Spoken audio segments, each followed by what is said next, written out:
본 방송은 전 국민의 가난 탈출을 목적으로 합니다. 돈을 벌 수밖에 없는 확실한 재테크를 가까이 두고 엉뚱한 곳에서 애써 벌었던 돈을 날리는 어리석은 짓을 중단시키기 위해 만든 방송입니다. 법원 경매와 공매 지식은 물론 경제 상식을 주로 다루며 일방적 지식 전달이 아닌 쌍방향 소통을 중시합니다. 네, 안녕하십니까. 독이한의 경매형의 독이한입니다. 명절 잘들 보내셨나요? 이제 또 한 살씩 더 드셨죠. 저도 벌써 이제 40대 중반이 됐습니다. 정말로 이제 몇 년만 있으면 이제 50 되는 거죠. 그 다음에 또 몇 년 있으면 60 되는. 진짜로 세월이 빠른 것 같습니다. 제가 경매에 대해서, 경매를 투자를 한 지는 28세지만은 사업을 한 지는 한 32세, 33세이기 때문에 그때 이후에 지금까지 다양한 어떤 시도들도 했었고요. 다양하게 발전하고 노력을 많이 해왔습니다만은, 지금 그 당시에 한 5년, 6년 전만 해도 제가 이렇게 방송을 하게 되리라는 건 상상도 하지 않았었던 거죠. 어찌됐든 저의 모토는 제가 좀 더 나이가 좀 늙더라도 60이 되더라도 그 당시의 시류에 따라서 편승하고 그 당시에 주로 쓰이는 매체에 저는 익숙해 있을 겁니다. 나이가 든다는 거가 후퇴한다는 뜻은 아니잖아요. 나이가 들면 들수록 현대의 어떤 문화를 받아들일 때 좀 더 유연한 사고방식으로 받아들여야 된다는 게 저의 이제 생각이고요. 우선은 그 시대가 바뀔 때 그 시대를 빨리 따라잡고 오히려는 심지어는 좀 더 앞서 나가는 것이 되게 중요하다라는 거 잊지 마십시오.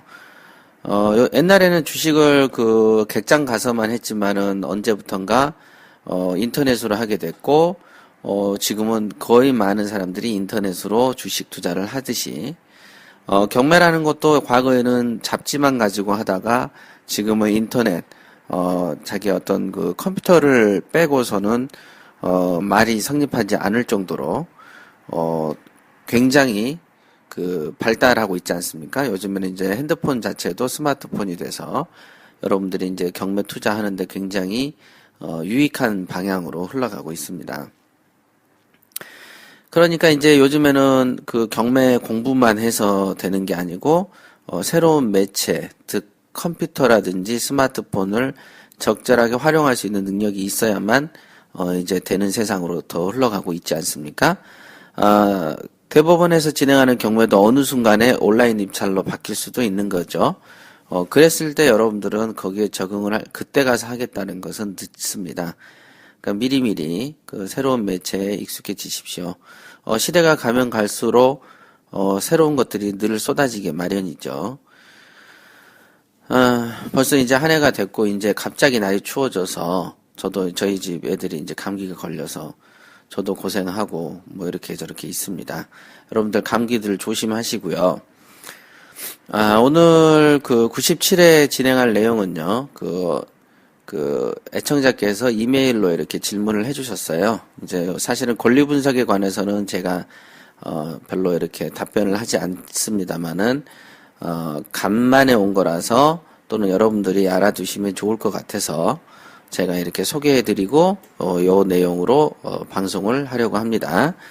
한번 읽어보겠습니다. 독이한 회장님 안녕하신지요. 책과 팟캐스트를 통해서 열심히 공부하다가 궁금한 게 있어서 메일 드립니다.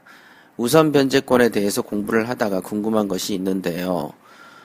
첫째, 소액 임차인인 경우에 말소 기준 권리보다 후순위에 위치하고 있더라도 임차인을 보호하기 위해서 지역에 따라 금액은 다르지만 다른 채권자에 앞서서 일정 금액을 먼저 배당하는데 이때 임차인이 전입, 점유만으로 배당을 받을 수 있는지 궁금합니다. 예를 들어서 전입과 점유만 한 상태, 전입과 점유 그리고 확정일자를 받았을 때 전입, 점유, 확정일자, 배당 신청까지 했을 경우 어떤 경우에 우선 변제를 해주는지 궁금하군요. 이렇게 질문을 했습니다. 우선 주택임대차보호법은 1981년도 3월 5일에 제정되고 공포되었네요. 제정 당시에는 이제 임차인의 대항력하고 소액 임차인의 최우선 변제권만 인정을 해줬고요. 우리가 흔히 알고 있는 확정일자부 임차권, 즉 확정일자가 있는 임차인의 우선 변제권은 81년에 제정됐지만은 89년부터 인정된 어떤 권리입니다. 그러니까 이제 권리 보호가 좀 더 폭넓게 되고 있다 이렇게 보시면 되고요. 81년 이전에는 주택임차인은요, 자신의 보증금이 얼마가 됐든지 간에, 그 이후에 성립한 물권자보다도 보호를 못 받았었죠.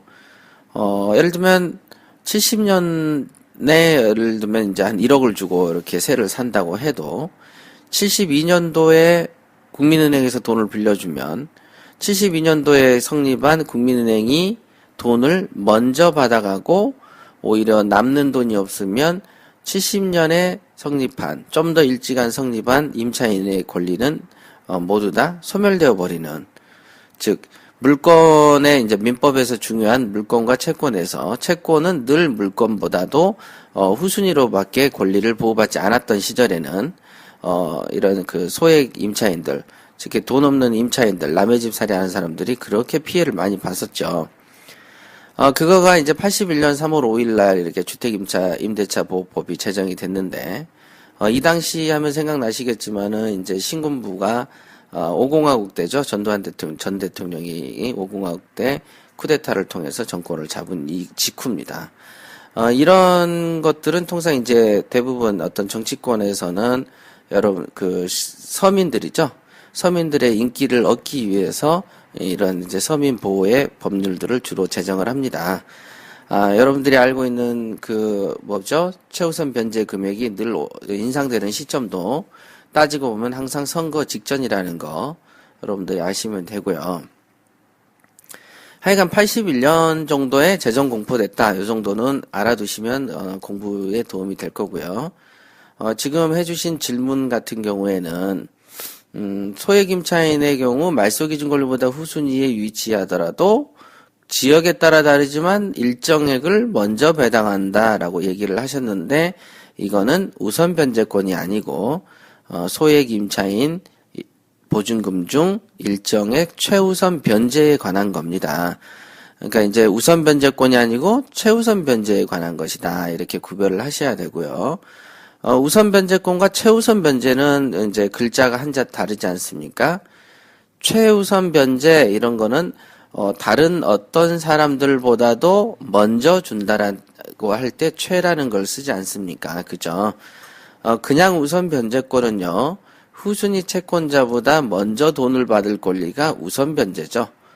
그죠? 후순위보다 먼저 받을 권리가 우선 변제고 최우선 변제는 후순위든 선순위든 가리지 않고 제일 먼저 준다라고 해서 최우선이라는 게 있는 거죠. 그렇다면은 순서를 가리지 않고 최우선으로 준다라는 것은 어떤 경우에 최우선으로 줄까요? 예. 소액 보증금 중 일정액, 즉 경제적 약자인 임차인들 중에서 그 중에서 또 경제적 약자에 해당하는 금액의 세를 살고 있는 분들의 보증금 중에 일정액, 즉 보증금의 일부만 먼저 주는 거를 최우선 변제다 이렇게 얘기하는 것이고 이거는 뭐냐면 말소 기준 권리를 기준으로 해서 선순위로 있든 후순위로 있든 누구든 가리지 않고 임차인만 되기만 하면 그 사람이 배당 요구를 하면 돈 주겠다 이 뜻입니다. 즉 최우선 변제라는 것은 선순위와 후순위를 가리지 않습니다. 그렇죠? 그리고 또 임차인이어야만 하죠. 임차인이라는 말은 뭐냐면 집주인한테 돈을 준 놈이어야 한다 이 말입니다. 그러니까 아까 말씀한 것처럼 전입신고 제대로 돼 있어야 되고 점유도 제대로 돼 있어야 됩니다. 하지만 그 다음에 또 뭐가 있어야 됩니까? 배당 요구를 해야 됩니다. 즉 임차인은 배당 요구를 하지 않으면 법원에서 돈을 주지 않죠. 그러니까 임차인이 돈을 받으려면은 돈 주세요라고 하는 배당 요구를 해야 되는 것이고, 그러니까 최우선 변제도 당연히 배당 요구를 해야만 되는 것이죠. 이때는 확정일자는 무관합니다. 확정일자가 있든 없든 임차인이면 선순위든 후순위든 확정일자가 있든 없든 임차인이 되기만 하면 돈 달라고 하면 돈 줄게. 이 말이 최우선 변제입니다. 그러니까 소액 임차인이죠. 경제적 약자를 보호하기 위한 예외 규정들이죠. 두 번째 질문입니다. 두 번째 질문은 금액 부분입니다. 전세일 경우에 산정에 문제가 없지만 월세인 경우에는 궁금합니다. 예를 들어 보증금이 5천만 원에 월세 30만 원일 경우 5천만 원을 기준으로 우선 변제 기준이 되는지 아니면 5천만 원에 월세 3천만 원을 환산해서 8천만 원을 기준으로 우선 변제를 산정하는지도 궁금합니다. 예, 이렇게 질문하셨는데 경매에서 그 경제적 약자를 보호하기 위해서 제정한 법률은요, 두 가지입니다.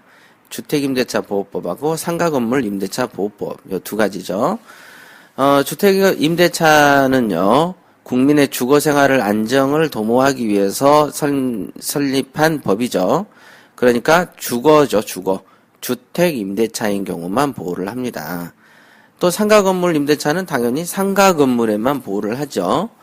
모든 임차인을 보호하는 게 아니라는 점 이렇게 알아두시고요. 주택임대차 같은 경우에는 주택에만 보호를 합니다. 근데 우리나라는 아시겠지만은, 전 세계에서 보기 드문 전세권이라는 규정이 있죠. 예, 전세권이라는 것은 월세가 없이 목돈을 주고 사는 것을 전세라고 표현을 하는데요. 이렇게 목돈을 주고 살던 게 우리나라의 기본적인 어떤 주거 형태였습니다. 그리고 월세가 좀 적었죠. 그러나 전 세계는 전세라는 제도가 없습니다. 그냥 월세라는 제도가 존재합니다. 그런데 아직은 우리나라가 전세 제도가 있었던 시기에 주택임대차 보호법이 만들어졌기 때문에 실질적으로 예를 들면은 3천에 500만 원의 월세를 산다고 해도 사실은 500을 내고 살면은 약자는 아니지 않습니까? 그래도 3천만 원만 기준으로 해서 경제적 약자로 보고 최우선 변제 금액을 만들어 주는 겁니다. 보호해 주죠.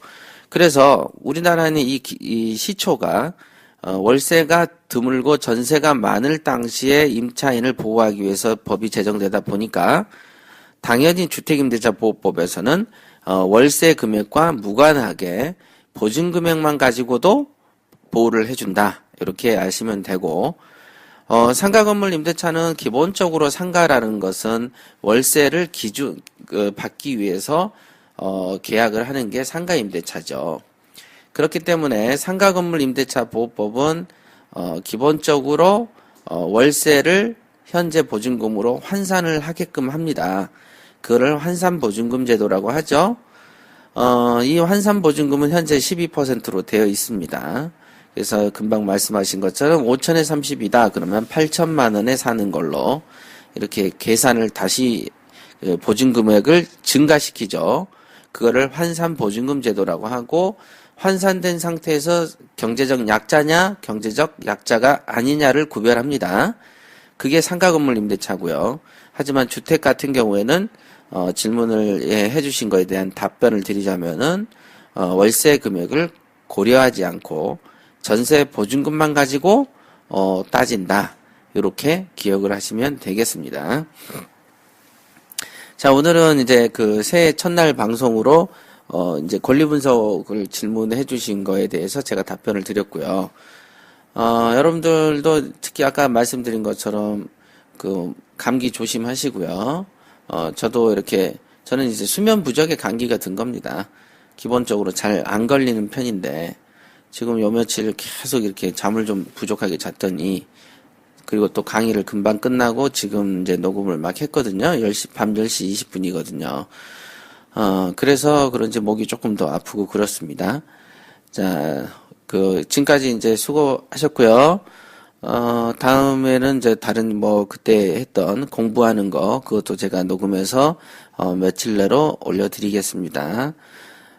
건강 조심하시고, 새해에도 계획을 세우신 대로 뜻한 바를 이루시기를, 기원하겠습니다. 자, 오늘은 여기까지 하겠습니다.